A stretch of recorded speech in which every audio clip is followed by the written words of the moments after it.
삶과 십자가를 묵상하며 주님 가신 그 발자취를 따라가는 사순절입니다. 오늘 귀한 말씀을 통하여 영적 힘을 받아 사순절 더 경건하게 그리고 더 인내하며 절제 있게 보내게 하여 주시옵소서. 이 시간의 말씀을 전합니다. 오직 성령과 능력과 큰 확신으로 증거하기를 원합니다. 우리 성도들 또한 사람의 음성으로 듣지 아니하게 하시고 오늘 예수님이 우리 교회에 오신다면 나에게 오신다면 꼭 하고 싶은 예수 그리스도의 말씀으로 받는 사랑하는 성도들이 되게 하여 주시옵소서. 온라인으로 예배하는 성도들도 듣는 하나님의 말씀을 통하여 은혜 받게 하여 주옵소서. 감사를 드리며 구주 예수님의 이름으로 기도합나이다. 아멘. 자, 우리 서로 인사하겠습니다. 하나님은 당신을 사랑하십니다. 하나님은 당신을 사랑하십니다. 찬양을 앞에서 부르고 그 뒤에서 듣는 모습을 보니까는 얼굴이 밝은 분들도 있고 또 심각한 분들도 있는 것 같아요. 근데 주일에 오면 행복하셔야 됩니다. 심각해서는 안 됩니다.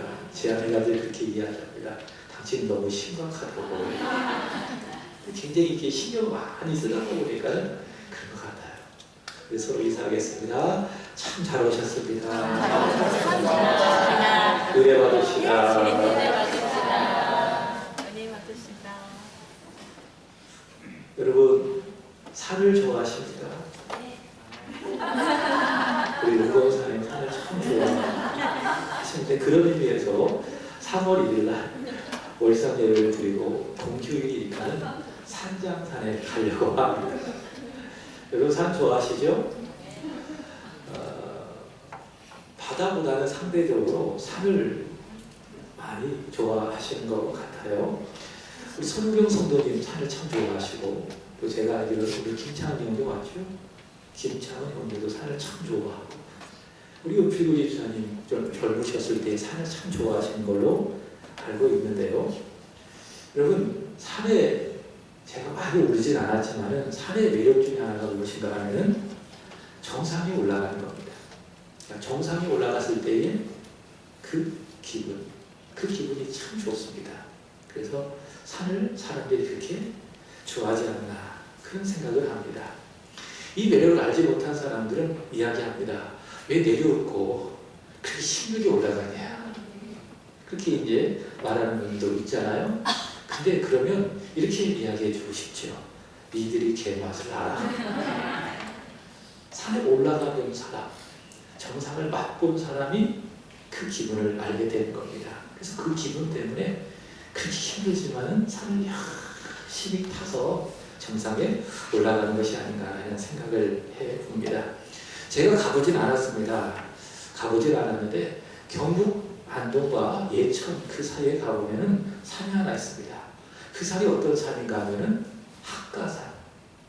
어떤 산이 있다고요? 학가산. 우리 손흥동 성도님 가보셨어요? 안 가봤습니다. 아직 안 가보셨어요? 한번 가보세요.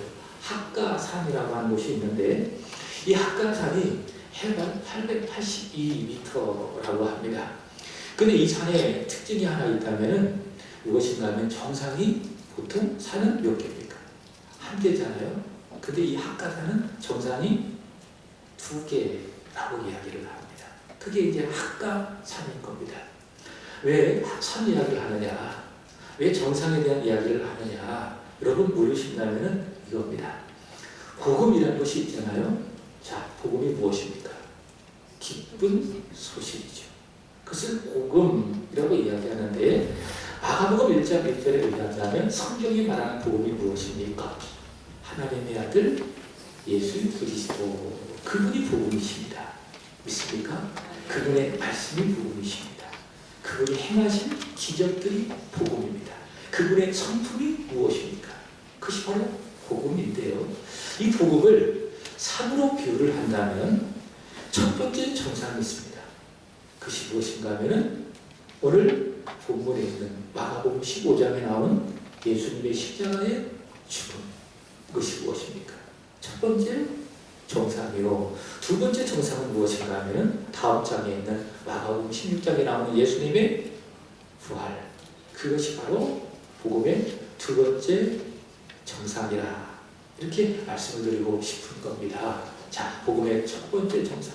구주 예수 그리스도께서 저와 여러분의 죄를 위하여 십자가에 달려 죽으셨다. 아멘. 두 번째 정상. 그 예수 그리스도께서 우리에게 생명을 주시기 위하여 죄를 이기시고 죽음을 이기시고 다시 부활하셨다. 이것이 무엇입니까? 복음의 두 번째 정상이라. 바울은 고린도전서 15장에서 이렇게 이야기합니다. 한번 읽어볼까요? 시작. 너희가 만일 내가 전한 그 말을 굳게 지키고 헛되이 믿지 아니하였으면 그로 말미암아 구원을 받으리라. 아멘. 여러분 복음을 믿어야 된대요. 믿습니까? 복음을 믿으십시오. 근데 어떻게 믿지 않아야 하는가 하면 헛되이 믿지 않아야 한다. 복음을 믿되 헛되이 믿지 말자. 그런 이야기죠. 그 제가 여러분에게 작년에도 그렇고 강조한 것이 하나 있어요. 우리 바르게 믿읍시다. 그리고 예수님을 잘 한번 믿어봅시다. 예수님을 바르게 믿지 못하고 다시 말해 잘못 믿고 있는데 나 예수 바로 믿고 있어. 착각하지 말고 예수를 안 믿고 있어요. 근데 정체를 감추고 예수님 믿습니까? 라고 아멘 하면서 위선하지 말고 그게 뭡니까? 헛되이 믿는 겁니다. 그렇게 헛되이 믿지 말고 복음을 예수를 바로 믿자. 그리고 잘 믿어보자. 그럼 무엇을 받습니까? 구원을 받습니다. 복음을 믿되 헛되이 믿지 아니하면 그로 말미암아 저와 여러분이 구원을 받는다. 여러분에게 묻고 싶습니다. 여러분 예수 믿으셨습니까? 복음을 믿되 헛되이 믿지 아니하셨습니까? 그렇다면 여러분 구원 받으신 줄로 믿습니다. 자, 그렇다면 우리가 헛되이 믿지 아니하여야 할 복음은 무엇이냐? 자, 첫 번째 복음의 정상. 고린도전서 15장 3절은 이렇게 이야기합니다. 시작. 내가 받은 것을 먼저 너희에게 전하였노니 이런 성경대로 그리스도께서 우리 죄를 위하여 죽으시고. 첫 번째 무엇입니까? 성경대로 그리스도께서 우리의 죄를 위하여 십자가에 달려 죽으셨다. 이것을 믿되 헛되이 믿지 않아야 한다. 그럼 그로 말미암아 구원을 받는다. 그런 것이죠. 자, 두 번째는 무엇인가? 두 번째 복음 15장 4절 시작. 장사 기름과 되셨다가 성경대로 사흘 만에 다시 살아나사 십자가에서 죽으셨지만 장사 지내셨지만 예수님 하나님의 아들 예수 그리스도 성경대로 다시 살아나셨다. 복음의 두 번째 정상. 바로 이 복음, 십자가의 복음, 부활의 복음을 믿되 헛되이 믿지 아니하면 이로 말미암아 구원을 받는다. 예수님께서 십자가에서 죽으시고요. 그리고 부활하셨어요. 그리고 제자들과 함께 40일 계시면서 하나님의 나라를 말씀하셨습니다. 그리고 계셨던 하늘로 올라가시기 전에 예수님께서 말씀하셨어요. 얘들아, 너희는 온 천하를 두루 다니며 만민에게 복음을 전파하라. 바로 이 복음을 전파하는 것이죠. 예수께서 십자가에서 죽으셨지만 그러나 다시 살아나셨다. 아주 간단하잖아요. 이 복음을 두루 다니며 만민에게 전파하여라. 이렇게 또 이야기합니다. 마가복음 16장 16절의 말씀을 보시면 믿고 세례를 받는 사람은 구원을 받을 것이요 믿지 아니하는 사람은 정죄를 받으리라. 믿습니까? 믿고 세례를 받는 사람은 무엇 받는다고요? 구원을 받는다. 여러분, 제가 세례를 꼭 받으세요 라고 하는 말을 여기에 있습니다. 우리 이번에 부활주일에 세례를 제가 두 분에게 드릴 겁니다. 한 분은 우리 김영신 어르신이고요. 다른 한 분은 우리 김창훈 형제입니다. 세례를 받는 것은 부담이 아닙니다.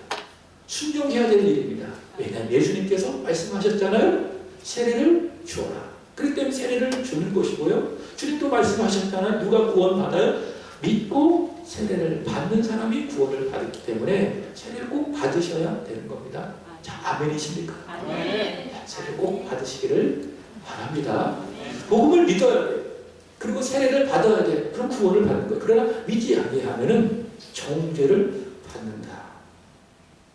자, 오늘로써 제가 마가복음을 마무리를 합니다. 본래 오늘 전할 말씀은 마가복음이 아니라 마가복음은 금요일에 끝이 났어요. 그래서 원래 오늘 전할 말씀은 요엘 1장 13절부터 20절까지 말씀인데 제가 마가복음을 끝내면서 굉장히 아쉬웠습니다. 저만 그런지 모르겠지만 굉장히 아쉬워서 이 복음의 정상만큼은 주일 오는 성도들에게 꼭 전하고 싶다. 그래서 오늘 오전에는 예수님의 십자가의 죽음에 대해서 첫 번째 정상을 전할 것이고요. 오후에는 두 번째 정상, 예수님의 부활에 대해서 전할 것이고, 그럼 오늘 말씀 어떻게 합니까? 제가 오늘 새벽에 말씀을 전했는데 녹음을 했습니다. 그래서 제가 오후에 유튜브에 올리려고 해요.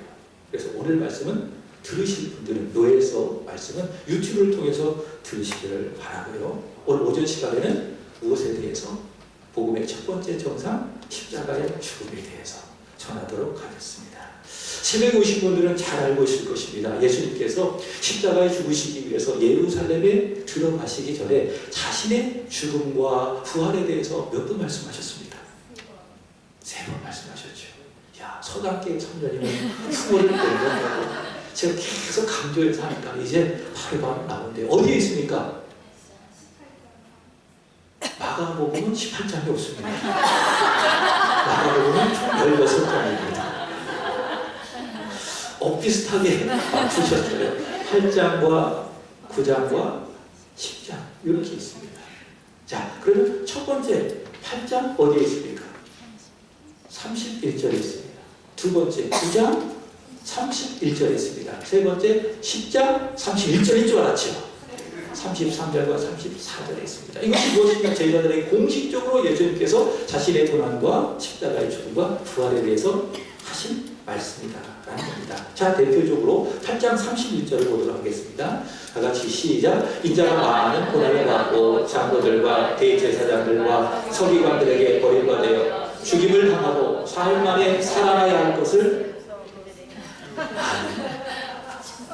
자, 그냥 두지. 비로소 그들에게 가르치시되 이렇게 말씀하고 있습니다. 자, 예수 그리스도께서 세 가지를 말씀하셨어요. 첫 번째, 인자가 누굴 말하는 것입니까? 예수님. 자, 예수님이 많은 고난을 받으신다. 이게 첫 번째고요. 두 번째로는 장로들과 대제사장들과 서기관들에게 버림받아 죽임을 당하고, 이게 두 번째고요. 세 번째가 무엇입니까? 사흘 만에 살아나리라. 이 세 가지를 제자들에게 첫 번째로 공식적으로 말씀을 하셨습니다. 자, 첫 번째, 예수님께서 고난을 당하시는데 얼만큼 당하신다고요? 많은 고난을 당하신다라는 것이죠. 여러분, 예수님은 이미 많은 고난을 받으셨습니다. 지난주 기억하십니까? 예수님께서는 그 빌라도의 법정에서 서셨잖아요. 빌라도는 예수님을 보고 죄가 있다, 없다라는 것을 알았습니까? 몰랐습니까? 알았습니다. 예수님에게 죄가 있습니까? 없습니까? 없어요. 근데 대제사장들의 시기로 말미암아 예수님이 십자가에 넘겨지셨는데, 죄 없이 넘겨지셨는데, 빌라도는 우리의 만족을 주기 위해서 예수님에게 십자가형을 언도를 합니다. 그리고 죄인 바라바는 풀어주고 대신 예수님은 채찍질하고 십자가에 넘겨주게 되는 것이죠. 그 빌라도는 어떤 사람입니까? 비양심적인 사람입니다. 그리고 비겁한 사람입니다. 아는 걸 알면서도 맞다고 이야기하니까. 오늘날 정치인들을 보십시오. 얼마나 비겁합니까? 얼마나 양심에 걸맞지 않은 말을 하고 행동을 하는 사람들이 얼마나 많이 있습니다. 다 누구 같은 사람이에요? 빌라도 같은 사람들이에요. 빌라도에 의해서 예수님 사형 판결을 받으십니다.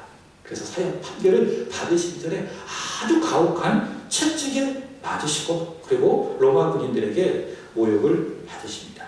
그것이 바로 무엇인가? 첫 번째, 예수께서 많은 고난을 받으셨다는 거죠. 자, 두 번째, 예수님께서 장로들과 대제사장들과 서기관들에게 버림받아 죽임을 당하신다.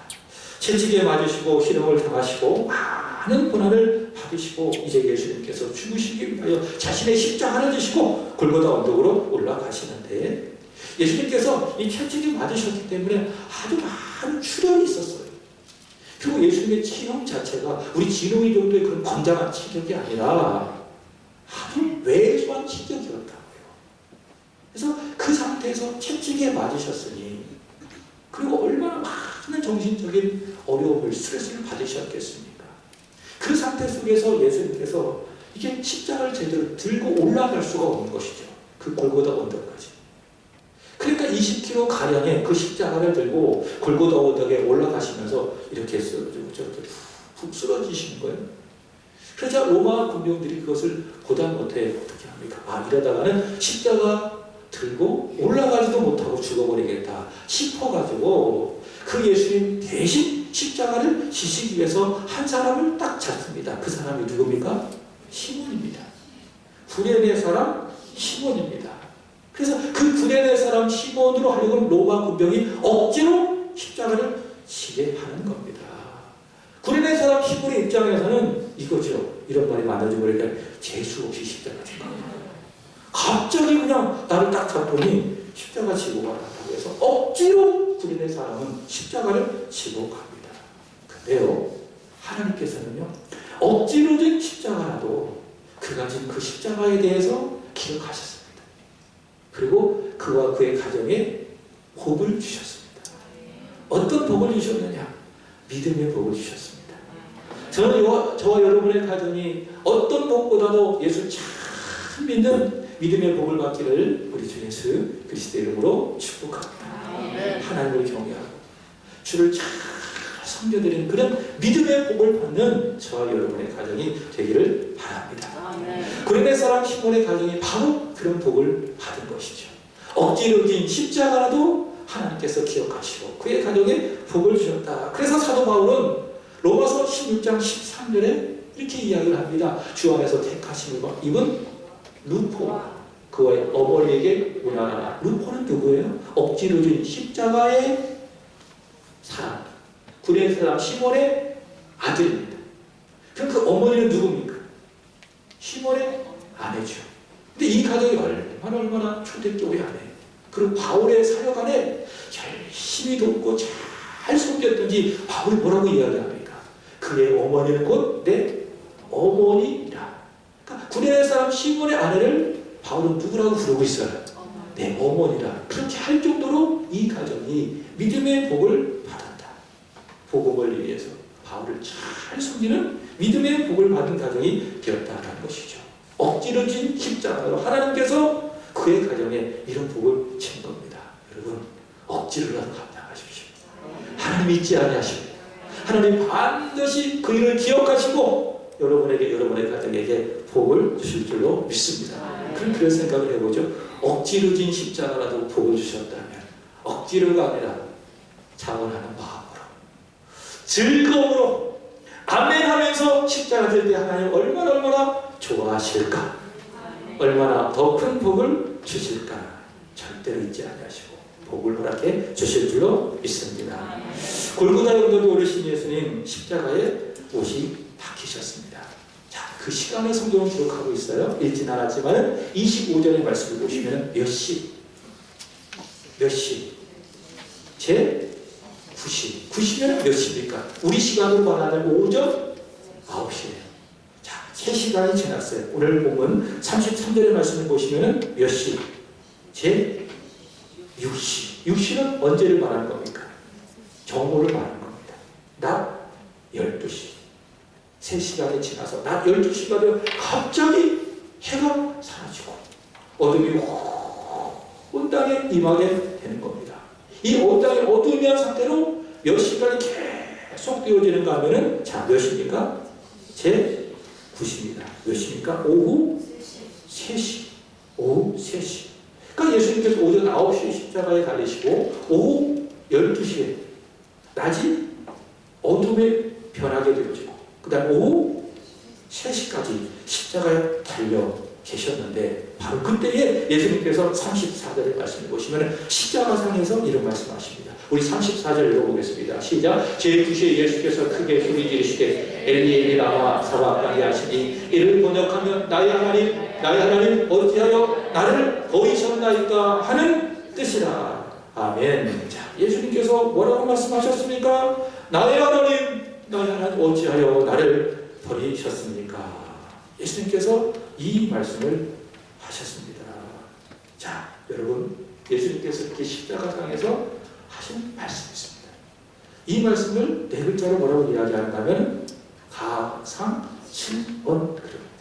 가상칠언. 그러니까 십자가상에서 예수님께서 하신 말씀 7마디의 말씀을 뭐라고 한다고요?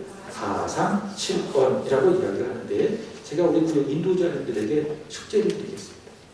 가상칠언을 검색을 하셔가지고 이따가 구연예배 시간에 서로 확인해 주시기 바랍니다. 숙제입니다. 아셨죠? 네, 그렇게 해 주시기를 바랍니다. 가상칠언 7마디의 말씀 예수님께서 하셨는데, 네 번째 하신 말씀이 뭐예요? 바로 이 말씀입니다.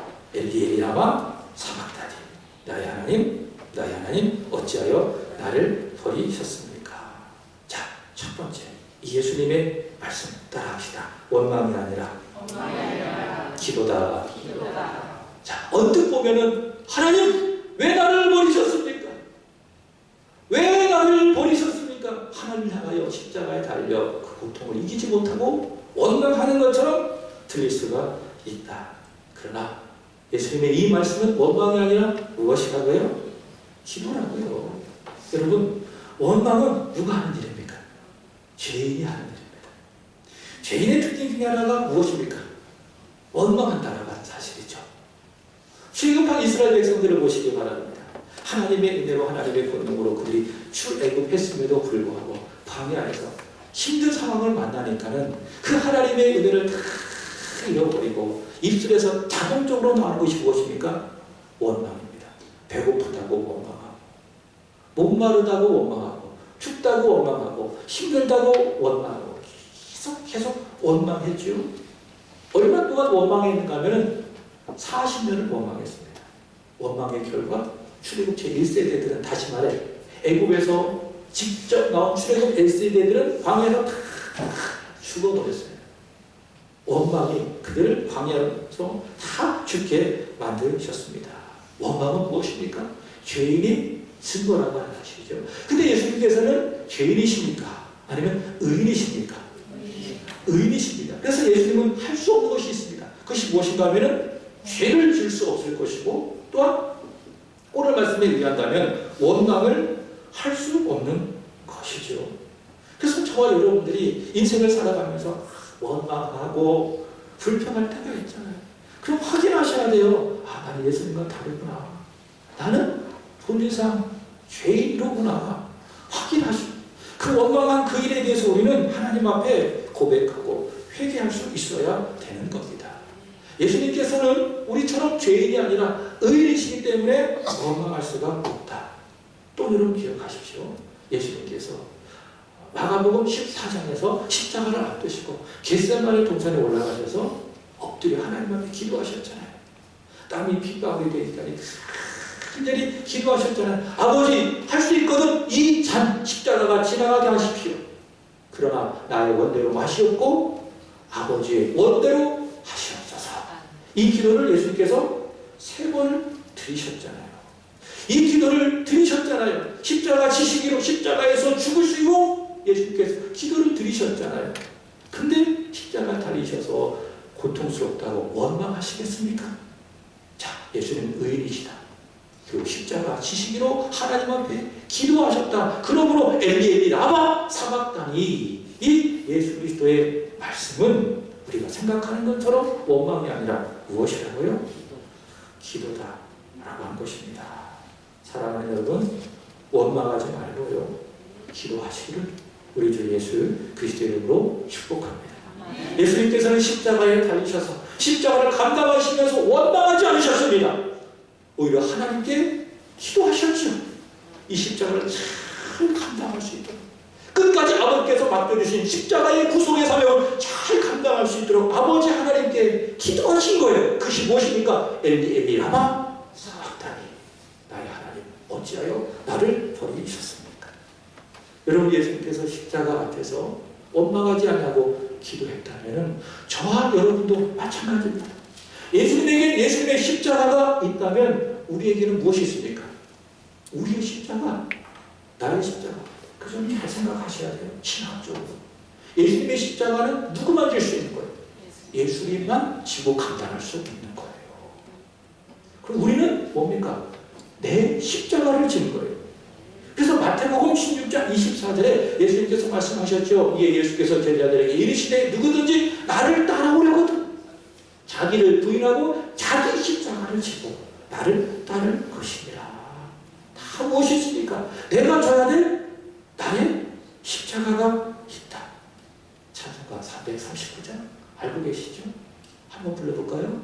시작. 내 주님 지신 십자가 우리는 안질까 네게 나 있는 십자가 내게도 있도다. 나만 십자가 있다고 생각하지 마십시오. 누구에도 있어요? 있어요. 우리 찬영이한테 물어보니까 자기는 십자가 없대. 근데 다 있어요. 다 십자가가 있습니다. 다 있습니다. 가정에도 십자가가 있어요. 내가 일하는 일터에도 내가 감당해야 될 나의 십자가가 있어요. 교회에서도 마찬가지죠. 분명히 무엇이 있습니까? 내가 감당해야 될 나의 십자가가 있다. 십자가 지면서 낮아져야 하고 버려야 하고 희생해야 되고 헌신해야 될 나의 십자가가 있다. 있습니다. 그 십자가를 잘 감당하시기 바랍니다. 근데 십자가 지면서 인내 그리고 원망하고 불평하지 말라. 그런 이야기죠. 원망하지 말라. 뭐 하자고요? 예수님처럼 기도하자고요. 지난주에 말씀을 드렸죠. 예수님 뒤에 제사장들의 시기로 넘겨주셨다. 시기가 마치 의복을 갉아먹는 벌레처럼 우리 믿음을 갉아먹는다고 이야기했는데 원망도 마찬가지예요. 원망은 내 영혼을, 내 믿음을 갉아먹는 벌레와도 같은 겁니다. 그래서 여러분 막 원망하잖아요. 그럼 절대로 여러분의 믿음이 성숙할 수가 없어요. 오히려 믿음이 후퇴할 수밖에 없어요. 원망하지 않고 뭐 하는 거예요? 기도하는 것입니다. 하나님의 사람 욥을 보시기 바랍니다. 성경은 이야기합니다. 욥은 온전한 사람이다. 그리고 믿음이 좋은 사람이다. 하나님을 경외하고 정직한 사람이다. 근데 그에게 인생의 고난이 닥쳐왔습니다. 소유한 것들을 다 잃어버렸습니다. 자녀도 잃어버렸습니다. 어떻습니까? 충분히 원망할 만하죠. 하나님, 제가 이렇게 온전하고 정직하게 하나님을 잘 섬겼는데 어찌 저희 이런 일들이 벌어집니까? 하나님 향하여 충분히 원망할 수가 있다. 그러나 그 원망하지 않냐고 하나님께 기도했어요. 주신 이도 여호와시요 취하신 이도 여호와시니 여호와 이름을 찬송받을 것이니로다. 인생의 고난 앞에서 무거운 십자가 앞에서는 원망하지 말고 하나님 앞에 오셔서 예배드리십시오. 욥에 대해 이렇게 이야기합니다. 욥 1장 22절 시작. 이 모든 일에 욥이 범죄하지 아니하고 하나님 향하여 원망하지 아니하니라. 원망하지 않고 뭐 했어요? 기도했어요. 예배를 드렸다 라고 하는 사실이죠. 그래서 야고보서 5장 13절 이렇게 이야기합니다. 너희는 고난 당한 자가 있느냐? 그는 기도할 것이요. 십자가 지면서 고난 당한 자가 있느냐? 뭐 하자고요? 우리 예수님처럼 그리고 욥처럼 십자가 앞에 기도하자고요. 자, 예수님, 나의 하나님 어찌하여 나를 버리셨습니까? 이것은 원망이 아니라 하나님 향하여 십자가를 잘 감당하기 위한 예수 그리스도의 기도셨다는 겁니다. 자, 두 번째로, 자, 그렇다면 이제 아버지 하나님의 시점으로 확인해 보는 거죠. 예수님, 나의 하나님 어찌하여 나를 버리셨습니까? 하나님께 기도했다면 아버지 하나님의 시점으로 예수님을 보는 겁니다. 아버지 하나님은 왜 아들 예수님을 버리셨습니까? 십자가에 버리시고 왜 십자가에 죽게 하셨는가? 그 질문에 대한 답을 드리려고 합니다. 자, 먼저 하나님께서 예수님을 사랑하십니다. 그래서 예수 그리스도께서 세례를 마칠 때에 하늘에서 이런 음성이 들렸어요. 마가복음 1장 11절 하늘로부터 소리가 나기를 너는 내 사랑하는 아들이라 내가 너를 기뻐하노라. 제가 간혹 없이 읽어서 그러겠지만 얼마나 하나님의 마음이 감동 있게 이 말씀이 들려지겠어요? 너는 내 사랑하는 아들이라. 내가 너를 기뻐하노라. 예수께서 세례를 받으실 때 하나님께서 그렇게 예수님하여 말씀하셨죠. 그리고 예수님께서 변화산에 오르셨을 때도 역시 하나님께서 말씀하셨습니다. 마가복음 9장 7절 마침 구름이 와서 그들을 덮이며 구름 속에서 소리가 나되 이는 내 사랑하는 아들이니 너희 그의 말을 들을까 하는지라. 자, 예수님은 어떤 분이십니까? 아버지의 사랑을 듬뿍 받으신 그런 분이시다. 요즘 아이들로 말하는 찐이라는 것. 찐. 아버지께서 아들 예수님을 정말 사랑하십니다. 그럼 어떻게 말씀하십니까? 두 번이나 말씀하셨잖아요. 그러니까 성령께서 우리에게 한 번이 아니라 두 번 말씀하신 것은 무엇이냐? 진짜 해야 된다는 것. 아버지 하나님의 말씀도 마찬가지입니다. 두 번씩이나 반복해서 말씀하신 것이 무엇입니까? 진짜라는 것. 진심이라는 거예요. 자, 근데 그렇게 기뻐하시고 사랑하는 아들을 아버지께서 십자가에 달려 버리신 거예요. 그리고 죽게 내어버리시고 십자가에 달아 버리시고 이 십자가에서 죽게 하셨다. 왜 이렇게 하셨는가? 다른 겁니다. 나랄까요? 나를 받아주시고 예수를 버리셨다. 여러분, 죄인인 나를 받아주시기 위해서 아버지 하나님께서 기뻐하시고 사랑하는 아들 예수님을 십자가에 버리시고 그리고 죽으신 것입니다. 그래서 여러분, 이것은 제가 지금 감동 없이 또 이야기해서 그랬지만 이게 이해가 안 되는 이야기라는 것이죠. 여러분, 어떻게 죄인을 받기 위해서 사랑하는 아들을 버립니까? 여러분, 그게 이해가 됩니까?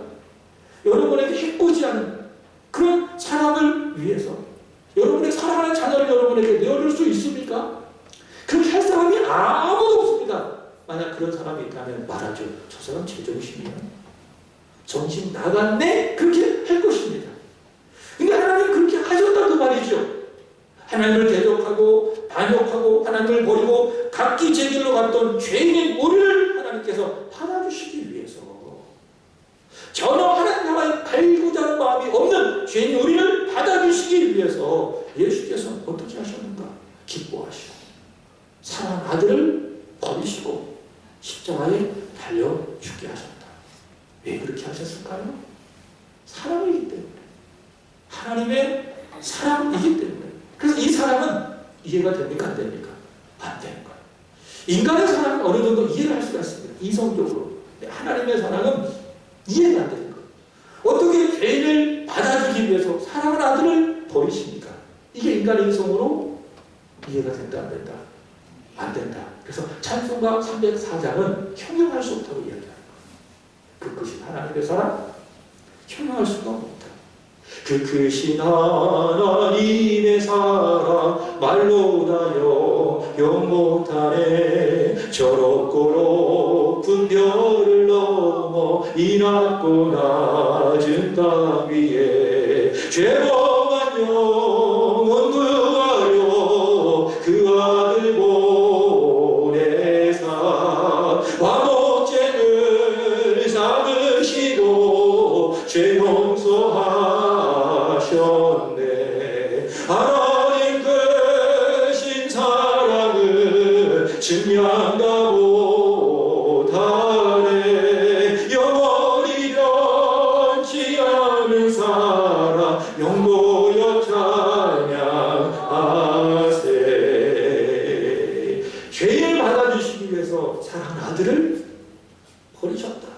이것은 무엇입니까? 형용할 수 없는, 이해할 수 없는 하나님의 사랑이다.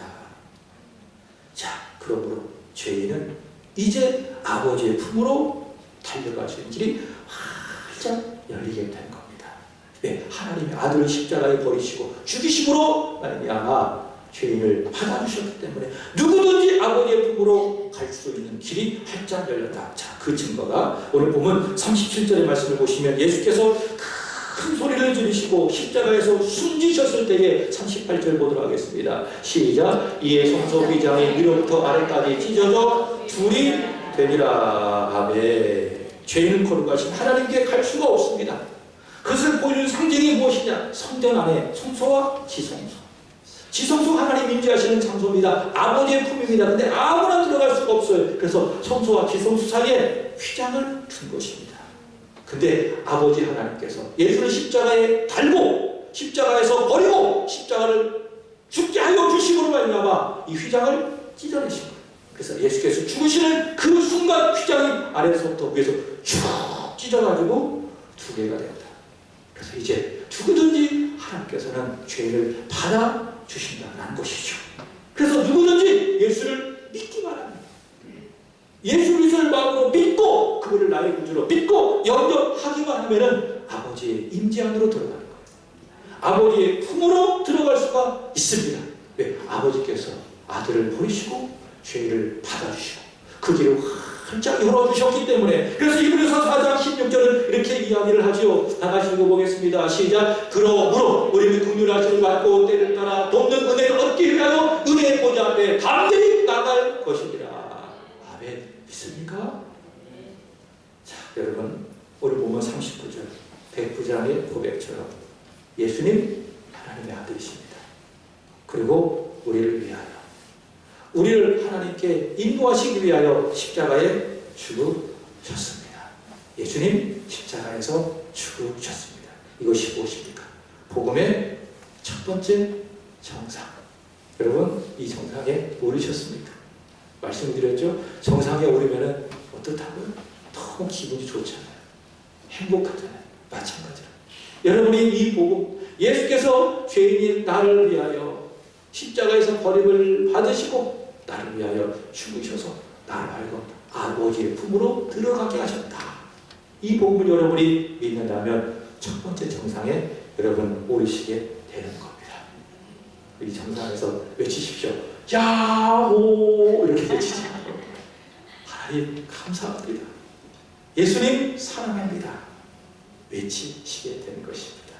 오늘 보면 40절, 41절 우리가 어떠해야 될 건지 열들의 모습을 통해서 확인하겠습니다. 자, 40절, 41절 시작. 멀리서 바라보는 여자들도 있는데 그중 막달라 마리아와 또 작은 야고보와 요셉의 어머니 마리아와 또 살로메가 있었으니 이들은 예수께서 갈릴리에 계실 때에 따르며 섬기던 자들이요 또 이외에 예수와 함께 예루살렘에 온 여자들도 많이 있었더라. 아멘. 제자들은 다 주님을 버리고 도망갔습니다. 그러나 이 여인들은 어디에서부터? 갈릴리에서부터 계속 주님을 따르며 어디까지 따라갔습니까? 십자가에서 죽는 그 순간까지 끝까지 예수님을 따라갔다. 사랑하는 여러분, 예수님 향한 그 마음, 나를 위해서 십자가를 버림을 당하신, 죽임을 당하신 그 예수를 향한 그 마음 절대 변치 말고 끝까지 우리 주님을 따를 수 있기를 바랍니다. 주께서 허락하신 이세학교의 끝까지 변하지 말고 잘 숨기게 되기를 주의 이름으로 축복합니다. 자, 43절 이하 누가 나옵니까? 아리마대 사람 요셉이 나오지 않아요. 이 아리마대 사람 요셉은요 빌라도에게 가서 시체를 요구합니다. 그리고 자기 무덤을 들여서 그 무덤에 예수님을 참살냈어요. 자, 이 아리마대 사람 요셉을 묵상하면서 참 은혜가 됐어요. 이런 생각을 해봤어요. 우리는 과연 죽음을 준비하고 살아가고 있는가? 그래서 여러분 태어나는 것도 중요하지만 또 그것도 중요합니다. 죽는 것도 중요하다. 그래서 죽음을 준비하면서 살아가야 되겠다. 왜냐? 이 아리마대 사람 요셉은 자기 죽음을 준비했어요. 그래서 그 친구가 무엇입니까? 마태복음 27장의 말씀을 보시면 이 무덤은 어떤 사람의 무덤이 아니라 누구 무덤이었어요? 자기가 죽으면 들어갈 무덤이었어요. 근데 예수님이 십자가에서 죽으시니까 그 무덤을 예수님 위해서 드린 거예요. 자, 무덤을 준비했던 사람이 누굽니까? 아리마대 사람 요셉이다. 우리 정순영 집사님이 그 운동하시는 곳에 있는 여자분이 나이가 50이에요. 근데 이분의 남편이 나이가 몇 살인 줄 아십니까? 저보다도 나이가 한 살 어려요. 49살. 49살에 갑자기 심장마비로 세상을 떠나셨대. 그 얘기를 듣는 순간 이게 죽음이라는 것이 큰 이야기가 아니라구나. 갑자기 찾아올 수 있는 그런 것이죠. 그래서 그런 이야기를 듣고 또 이 아리마대 사람 요셉의 이런 내용을 보면서 생각하는 거죠. 무엇을 준비하는 거예요? 죽음을 준비하면서 늘 그렇게 살아야 되지 않을까. 내가 오늘 주님 앞에 선다라고 하는 그런 믿음을 갖고 오늘을 살아가야 하는 것이 아닌가 한번 생각해 보는 것이죠. 이 아리마대 사람 요셉은요, 그 죽음을 준비하며 살아갔던 사람이죠. 근데 그 죽음을 준비했던 가장 소중한 그 무덤을 주님을 위해서 내어드린 겁니다. 사랑하는 여러분, 예수님은 하나님의 아들이십니다. 우리를 위하여 십자가에서 달려 버림을 당하시고 죽으셨습니다. 그분이 우리를 하여금 하나님 품으로 인도하여 주셨습니다. 이 아리마대 사람 요셉처럼 여러분의 가장 소중하고 가장 값진 것들을 아낌없이 내어드릴 수 있는 그분을 향한 사랑이 있습니까? 그분을 향한 직접적인 헌신이 있습니까? 자, 이런 여인들과 같은 주를 향한 변치 않는 끝까지의 따로 믿기를 원하고요. 그리고 아리마대 사람 요셉처럼 죽기 아낌없이 드릴 수 있는 사랑과 헌신의 존귀한 마음이기를 우리 주 예수 그리스도의 이름으로 축복합니다.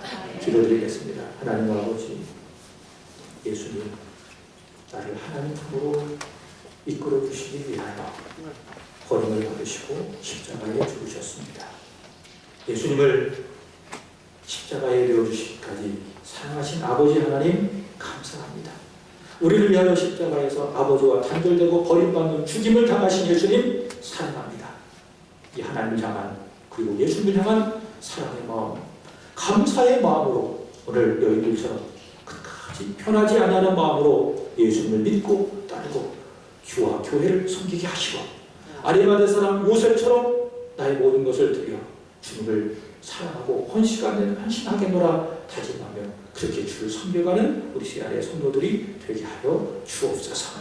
감사를 드리며 우리를 위하여 십자가에 죽으신 예수님의 이름으로 기도합나이다. 아멘. 이 청년도 찬양 올려드리겠습니다. 그리고 준비한 예를 올려드립니다.